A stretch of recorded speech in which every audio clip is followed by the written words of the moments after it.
고기를 많이 잡았더라면 예수님 타실 곳이 없는 거죠. 내 속에 또 우리 가업에 성공이 가득 차 있을 때는 주님 오실 자리가 없는 거죠.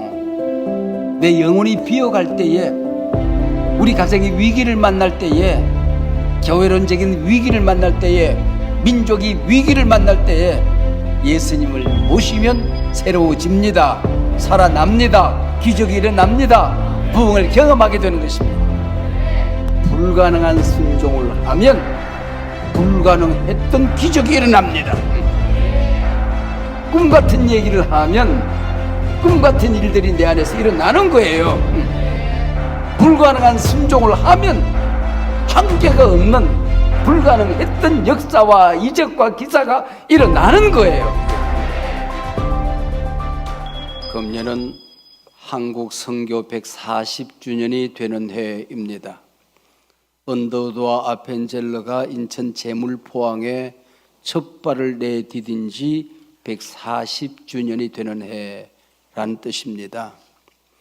140이라는 숫자는 139 다음에 나오는 숫자가 아니라 70을 두 번 더하는 바벨론 포로, 바벨론 귀환의 수가 두 번을 더하는 해라고 할 수가 있습니다. 그래서 70은 회복의 수라고 말합니다. 첫 번째 한국교회 70년은 1955년에 맞이했습니다. 이 당시는 우리나라가 전 세계에서 가장 가난했던, 가장 불쌍했던 때입니다. 일제강점의 그 상처가 채 아물지 않았던 때에 동족상잔, 허리가 뚝 잘려진 남북한의 전쟁이 있었던 비극적인 아픔이 아직도 남아있는 그때였습니다. 그래서 첫 번째 70년은 모든 물리적인 상황이 파괴된 상태에서 회복하자는 운동이 일어났던 것이지요. 그래서 70년을 달려오는 사이에 우리나라는 전 세계에서 가장 가난했던 나라가 선진국 대열에 들어섰습니다. 국민소득 50불쯤 되던 나라가 지금은 한 3만 불이 넘었었으니까 어마어마한 경제적인 부흥을 이루지 않았습니까? 그리고 민주화를 오롯이 이룬 나라가 되었습니다. 한국교회는 얼마나 커다란 부흥을 경험했습니까? 전 세계에서 가장 가파른 성장을 이루었던 세계 선교 역사에 기록을 남길 만한 엄청난 하나님의 은혜를 경험했던 70년 달려왔습니다. 그래서 140주년을 맞이하는 지금은 물리적인 파괴가 아니라 영적인 파괴입니다. 정신적인 파괴입니다. 한국교회가 신뢰가 무너질 대로 무너진 신뢰의 파괴입니다. 확정 편향으로 우리 사회는 갈기갈기 찢겨져서 교회에서 정치 얘기하는 것은 금기시 되었습니다. 어느 자리에서든지 정치 얘기, 이념 얘기가 나오면은 홍해 기적이 일어납니다. 두 쪽으로 쫙 갈라집니다. 조심해야 되는 주제가 되어버리고 마른 것이죠. 이런 상황 속에서 우리는 한국 선교 140주년을 맞이하게 된 것입니다. 140주년을 달려오는 한국교회 역사 속에서 가장 위대한 사건 두 개가 있습니다. 첫 번째는 우리 민족적인 사건이지요. 3.1운동입니다. 당시 우리 국민이 1680만 명 정도 되었습니다. 그리고 우리 기독교인은 한 20만 명 정도가 될 때이니까 1.3% 정도가 됩니다. 지금처럼 기독교인이 20%, 30%가 아니고 1.3%가 그 사회를 주도하고 있었던 것이지요. 우리가 잘 아는 대로 34명 지도자 가운데 절반 16명이 그리스도인이었습니다. 10명의 목사님, 3명의 전도사님, 2명의 장로님, 한 분 집사님, 그렇게 해서 16명 민족 지도자를 배출한 자랑스러운 일이죠. 난강 이성훈 선생을 중심으로 길선저 목사님 등등 민족의 지도자를 배출했던 위대한 역사가 3.1운동입니다. 두 번째, 우리 신앙적인 위대한, 우리 교회론적인 가장 위대한 사건은 1907년 평양 대부흥운동입니다. 우리가 본질로 돌아가자 하는 얘기는 하나님의 말씀으로 돌아가자, Back to the Bible, 그렇게도 볼 수 있지만은 바로 1907년 한국교회가 그렇게 뜨거웠던, 성령의 불을 경험했던 바로 그때로 돌아가자고 하는 뜻일 수가 있는 것이지요.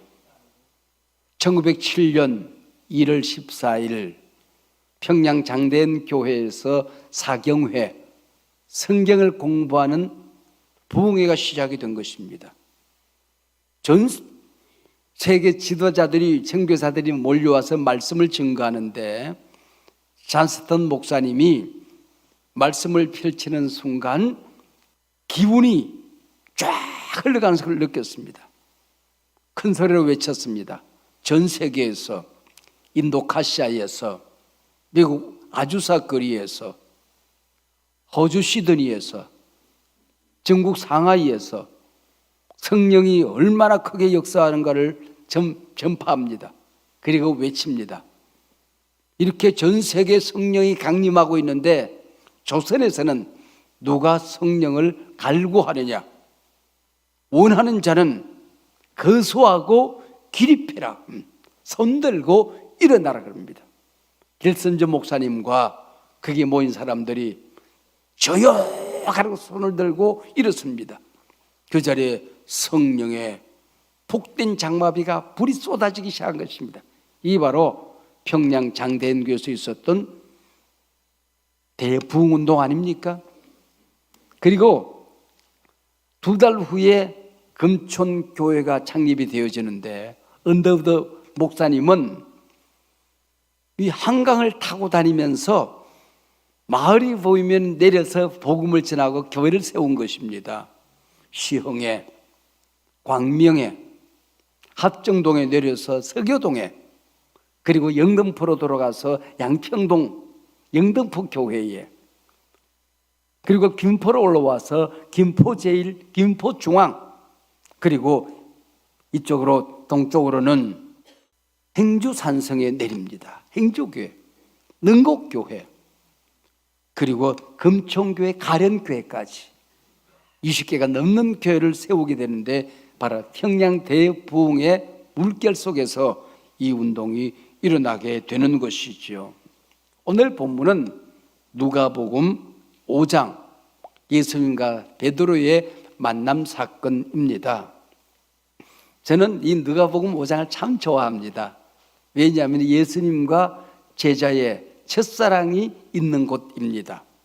예수님께서 제자들을 부르시는데 가장 길게 기록한 성경이거든요. 그만큼 우리에게 하고 싶은 얘기가 많이 있는 겁니다. 그 많은 메시지 가운데에 예수님께서 누구를 찾아오셨냐 그 얘기죠. 언제 찾아오셨냐 그 얘기죠. 왜 오셨냐 하는 것입니다. 베드로가 만선되어서 고기를 육지로 끌고 나올 때 주님이 찾아오신 게 아닙니다. 밤새도록 그물을 던지고 던졌는데 오늘따라 고기 한 마리가 안 잡히는 겁니다. 새벽녘까지 그물을 던져도 고기가 안 잡힙니다.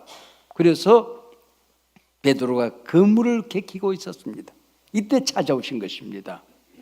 몇 가지 의미가 있지 않습니까? 예수님이 당시 왕족을 찾아가신 것이 아니에요. 귀족을 찾아가신 것이 아닙니다. 성공한 갑부를 찾아가신 것이 아닙니다. 실패한 베드로를 찾아가셨다고 하는 것입니다. 고기 한 마리 잡지 못한 바로 그 상황 속에서 예수님께서 찾아오신 것입니다.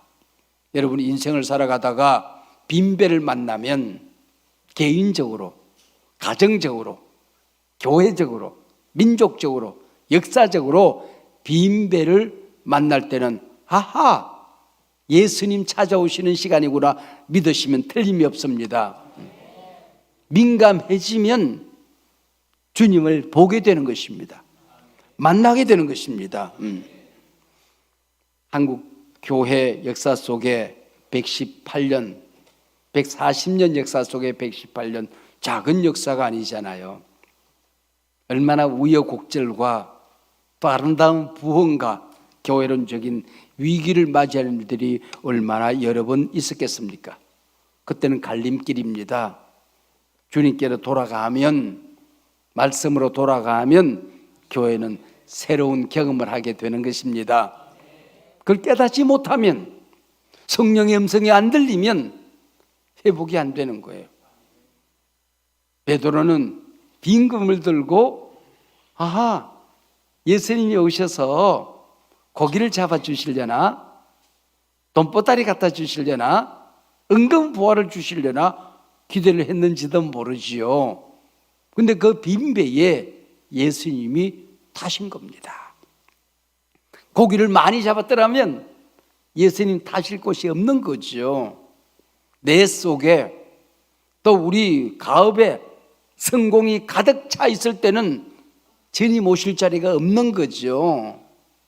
내 영혼이 비어갈 때에, 우리 가정이 위기를 만날 때에, 교회론적인 위기를 만날 때에, 민족이 위기를 만날 때에 예수님을 모시면 새로워집니다. 살아납니다. 기적이 일어납니다. 부흥을 경험하게 되는 것입니다. 그리고 말씀을 가르치기 시작하는 거예요. 고기를 잡아주기를 기다렸는데 예수님은 말씀을 채워주시는 거예요. 돈보따리 줄 알았는데 그 배에 은혜를 채워주시는 거예요. 은금 보아 주실 줄 알았는데 그 배에 믿음을 담아주시는 것입니다. 베드로는 주님을 만나게 되는 겁니다. 여러분, 인생 살아가다가 빈배 만날 때가 있지 않습니까? 남 못지않은 건강을 얻었는데 건강을 잃어버리고 자꾸 몸이 약해져 갑니다. 바로 그때는 주님 앞으로 돌아오라는 신호입니다. 주님 만나라는 하나님의 음성입니다. 사랑의 빈배를 만날 때가 있습니다. 사랑하는 사람이 내 곁을 떠나갑니다. 의지하고 사는데 부모가 내 곁을 떠나갈 때가 있는 것입니다. 의지하고 살던 친구가 내 곁을 떠나갈 때가 있는 겁니다. 그때 아하, 나도 주님 앞에 설 때가 되었구나. 주님을 다시 만나야 되는 시간입니다.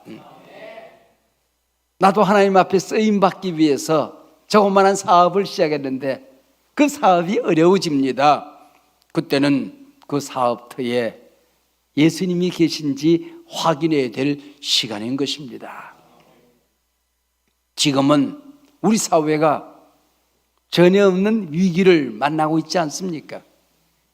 나라는 작지만 지하자본 하나 나오지 않지만은 세계 어디 가도 어깨 펴고 당당하게 I'm Korean 자랑스럽게 생각하고 세계를 다녔습니다.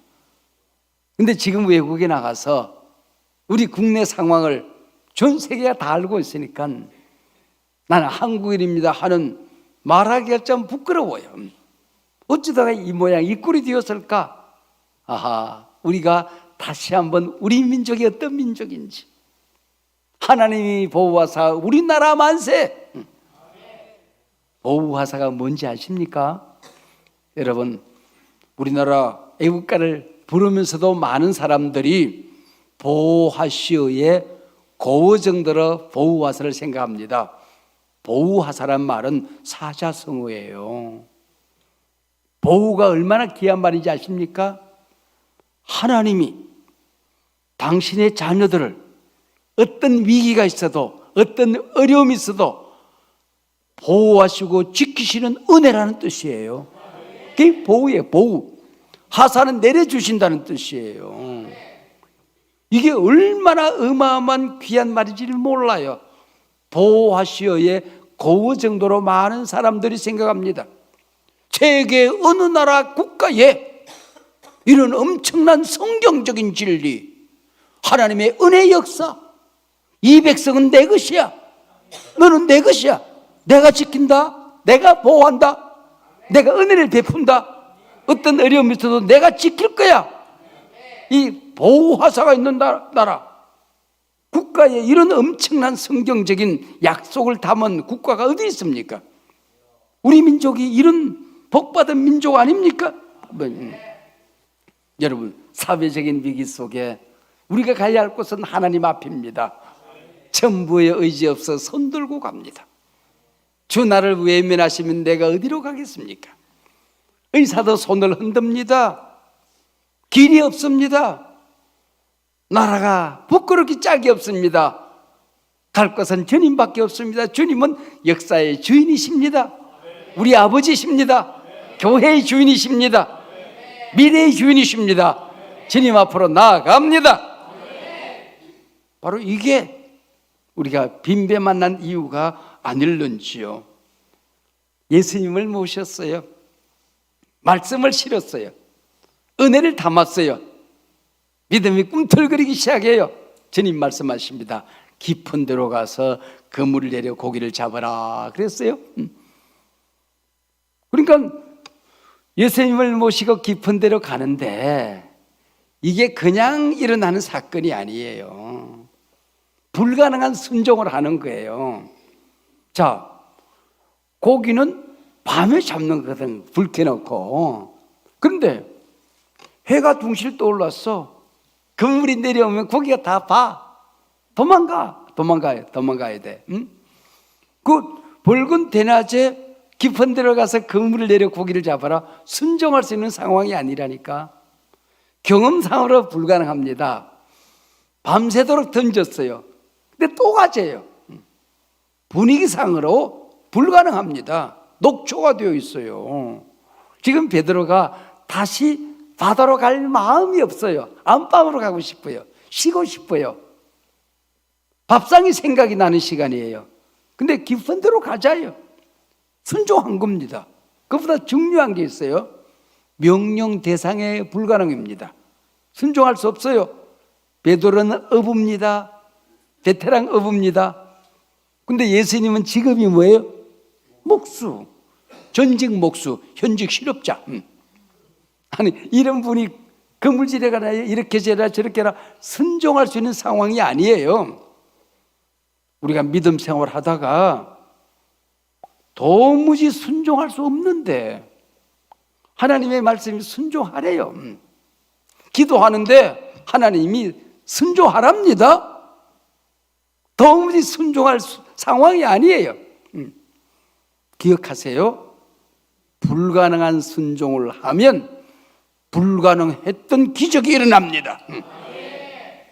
꿈 같은 얘기를 하면 꿈 같은 일들이 내 안에서 일어나는 거예요. 불가능한 순종을 하면 한계가 없는 불가능했던 역사와 이적과 기사가 일어나는 거예요. 이게. 여러분, 내 머리로 내 마음이 승복될 때만 순종하는 거예요. 그건 진짜 순종이 아니죠. 이해가 안 돼. 용납이 안 돼. 근데 기도하니까 하래. 말씀이 하래. 순종하면 역사가 일어납니다. 기적의 시대가 지나간 게 아니에요. 믿음의 시대가 지나가고 있는 겁니다. 기적이 사라진 시대가 아니라 현대인들의 알량한 이성 때문에 순종이 사라진 시대가 된 것입니다. 순종하면 기적이 일어납니다. 그 영광이 회복되어진다 그런 얘기예요. 물고기를 얼마나 많이 잡았는지 그물이 찢어질 만큼 잡았어요. 예수님께서 여기 그물 내라, 깊은데 여기 그물 내려봐 그랬는데 던져본 그 자리, 밤새도록 던져도 거기 한 마리 안 잡힌 그 자리에 주님이 물고기를 모으시는 거야. 갈릴리 바다에 있는 물고기들 여기 집합, 리모컨 눌러가지고 삐삐삐삐 눌러가지고 아래 위로 이체로 집합. 그물을 던지려고 해. 동작 그만, 차려, 움직이지 마. 그리고 던졌더니 그물이 찢어질 만큼 잡힌 거예요. 그러면은 뭐라고 그래야 돼? 베드로가 성은이 물고기를 소이다 그래야 될 건데 엉뚱한 말을 합니다. 주여, 처음 바다에서 주님을 만났을 때는 선생이여 그래요. 물고기를 잡고 난 다음에는 주여 그래요. 아, 이분이 바다의 주인이시구나 그 얘기예요. 물고기의 주인이시구나 그 얘기예요. 내가 하면 안 되던 일들이 주인 되시는 주님이 하니까 이렇게 쉬운 걸. 교회의 주인이 주님이시는데 주님께 순종하면 이렇게 교회가 평안하고 행복한 걸 내 멋대로 하려고 하니까 문제가 생기는 것 아닙니까? 역사의 주인은 주님이시다 그런 얘기죠. 여러분, 호칭이 달라졌어요. 고백이 달라졌어요. 기억하세요. 교회 주인은 주님이십니다.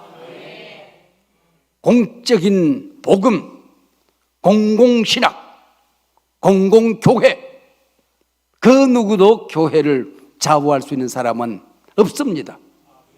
목사도 장로도 집사도 교회는 민주주의가 아니에요. 신본주의지. 하나님이 말씀하면 그대로 하는 겁니다. 숫자로 하는 싸움이 아니에요. 내 이성으로 싸우는 싸움이 아니란 말이죠. 주님이 주인이십니다. 저는 쓰리맨, 맨손 맨몸 맨땅으로 교회를 개척했어요. 34년 전에 교인 한 명 없이 예배드릴 공간도 없이 돈 한 푼 없이 교회를 개척했는데 맨땅에 헤딩하다가 넓어진 것은 임합니다. 그리고 주님이 은퇴하라고 그래서 은퇴를 했어요. 근데 세상이 이상하대. 아니 저렇게 맨손으로 피를 부어서 뼈를 갈아서 세운 교회를 저렇게 그냥 호련히 떠날 수가 있을까? 아니 그게 당연한 거 아닙니까? 그게 당연한 거 아니에요. 근데 당연한 일을 하는데 이상하대. 그럼 세상이 이상한 거지. 그렇잖아요. 주님이 목회를 잘하던 망원제일교회를 떠나서 고향 땅에 가서 개척하라고 그래서 개척했어. 주님이 하라고 그래서 한 거지 뭐. 섬기라고 그래서 섬겼어. 나이가 됐으니 너 떠나라고 그래서 떠났어. 그럼 된 것 아니에요? 여러분 교회에 담임이 되고 장로님이 되면 여러분 그게 권세입니까? 섬김 아닙니까? 교회는 권세가 아니라 섬김입니다. 내 후임이 교회에 와서 섬기고 있어요. 나는 안쓰럽지. 내가 섬기던 자리, 그 무거운 짐, 내가 무슨 권세가 있어서 권세를 물려준 게 아니잖아. 여러분 교회의 주인은 주님 한 분이십니다. 어떻게 빈건물 시대 만선하는 금천교회가 될 수 있을까요? 금천교회가 118년 전에 설립되던 정신으로 돌아가면 되는 겁니다. 언더우드가 평양 장대현교회에서 말씀을 듣고 또 한국 땅을 밟을 때에 그 심령에 불이 붙은 것 같은 말씀에 순종하여 왔고 말씀에 순종하여 금천교회를 세운 것 아닙니까? 하나님의 말씀으로 돌아가는 겁니다. 여러분 신구의 66권을 다 외워야 역사가 나타나는 게 아니야. 단 한 귀절이라도 믿고 순종하면 내 속에 암도 글로 떨어집니다. 사업도 문이 열립니다. 겨우다 부흥이 일어납니다. 떠났던 가나안 교인들이 돌아오는 역사가 일어나게 되는 것입니다. 한 말씀. 태초에 하나님이 천지를 창조하시리라. 이 말씀 한 말씀이면 못 믿을 게 뭐 있어요? 하나님이 천지를 창조했다는데 그 이상 뭐가 더 필요한 말씀이 있어요? 우리나라가 병들어도 병원에 갈 돈이 없고 끼니가 되어도 밥 먹을 수 있는 환경이 아니던 때에 젊은 조용기라는 목사가 성경을 읽다가 요한 3서 2절을 읽게 되었어요. 신구약 성경에 자주 나오는 말씀이 아니야. 딱 한 번 나와. 사랑하는 자여 내 영혼이 잘된 같이 범사가 잘되고 강건하기를 원하노라. 이걸 딱 자기 말씀으로 붙드는 거야. 그래서 이걸 가지고 선포했어요. 믿었어요. 이걸 말씀을 던지면 은자폭탄이 일어난다. 저는 공군 장교 교관 출신이거든요.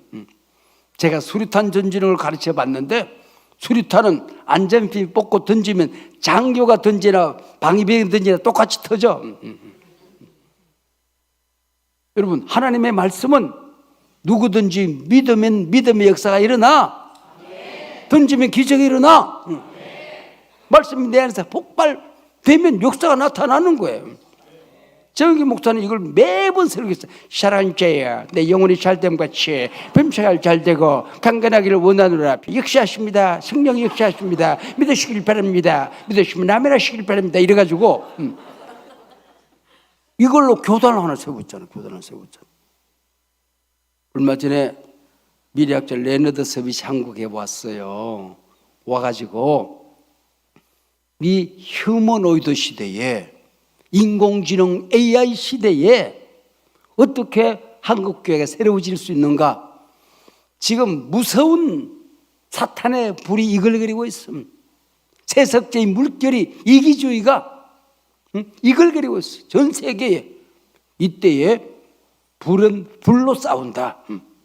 불은 맞불을 질러야 된다.